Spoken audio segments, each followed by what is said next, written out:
So I wanted to talk about something that was on the anniversary roadmap that nobody seems to be talking about for whatever reason. I guess because they're more focused on the licensed chapters. But check this out. Listen to what he says right here. And the last one is actually very interesting. It's a very special chapter. You see there is no killer in there, and that's because there will be a survivor, but also a new realm. And there will also be a twist on an existing killer. So the point also of this is because killer requires so much effort. So you can see in March of 2026 that he has a new survivor, a new realm, and then he said something interesting, a twist on an existing killer. So what I've been thinking, I don't think this is going to happen because, I posted this idea on the forums a while ago and they have their chapters scheduled a year out. But what I had this great idea, this concept that I never actually put into a video is having the huntress be a second killer in the game, but actually making her a werewolf. Now, several times throughout the lore, she's constantly referred to and hinted at being a supernatural creature,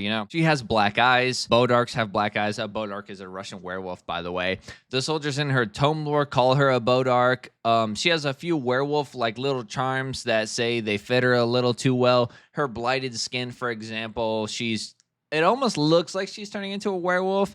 Her were-elk skin could be a hint at what she actually is. She killed a grizzly bear with an axe. That's not something a human's going to do, right? So I've had this idea for a while that the huntress should be a second killer. So you'll have the huntress all the way at the top of your roster, right, where she is at normally. And then you'll have her again all the way at the bottom. But when you load into the game with this new version of the huntress, maybe you could put it on a timer. Maybe you could put it on some type of criteria that the survivors wouldn't know that was random.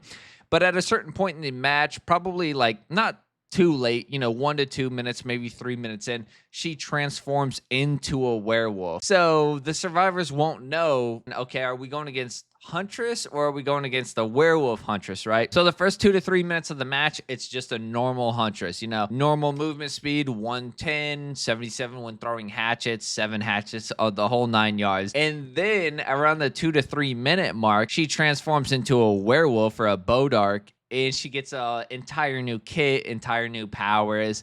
And I think that would just be a very cool and very interesting thing that could be like, it's almost like a little bit of a deception killer, except for it's only tied to huntress, like, I don't know what you would do for its power, basically. I just think it would be cool that after the werewolf version ever comes out, nobody would know ever from that point on if it was actually a regular huntress or a werewolf huntress, Somebody's playing the werewolf huntress. First 2-3 minutes of the match, they're hitting crazy ass snipes, and the survivor's like, "Oh, it's got to be the actual huntress because this huntress is goated.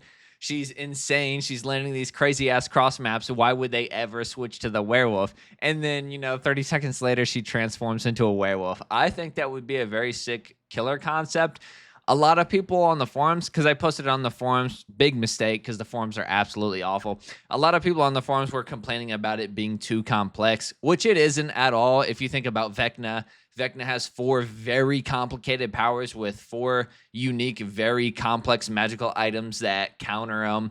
And then Dracula's got 4 different abilities as well, which are all pretty complex in their own way.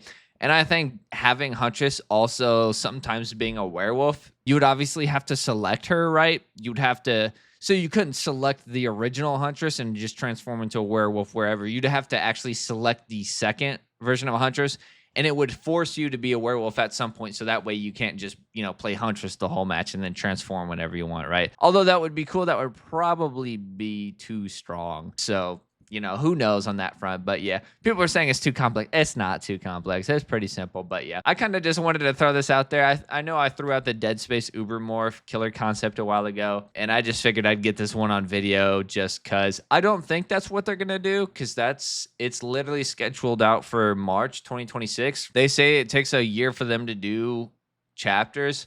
But, Matthew Cote said they were out 3 years already. So I posted that on the forums probably like 4 months ago, honestly. I really don't know what it could be. It could be very interesting, but nobody's really talking about it for whatever reason. But it's a twist on an existing killer. So it's got to be a current killer, probably an original killer that has some type of, different gameplay loop. And I don't think it's just the rework of like Skull Merchant or anything like that, because they wouldn't mention that. It's got to be like a whole unique thing for it to be paired up with a survivor. You know what I mean? So yeah, I just wanted to talk about that real quick. I thought that was a really cool idea, and that would be sick if it was Huntress as a werewolf. I think that would be an honestly epic concept. So yeah, that does it for this one. Thanks for watching. Like, comment, subscribe, do that good stuff. I'll see you guys in the next one.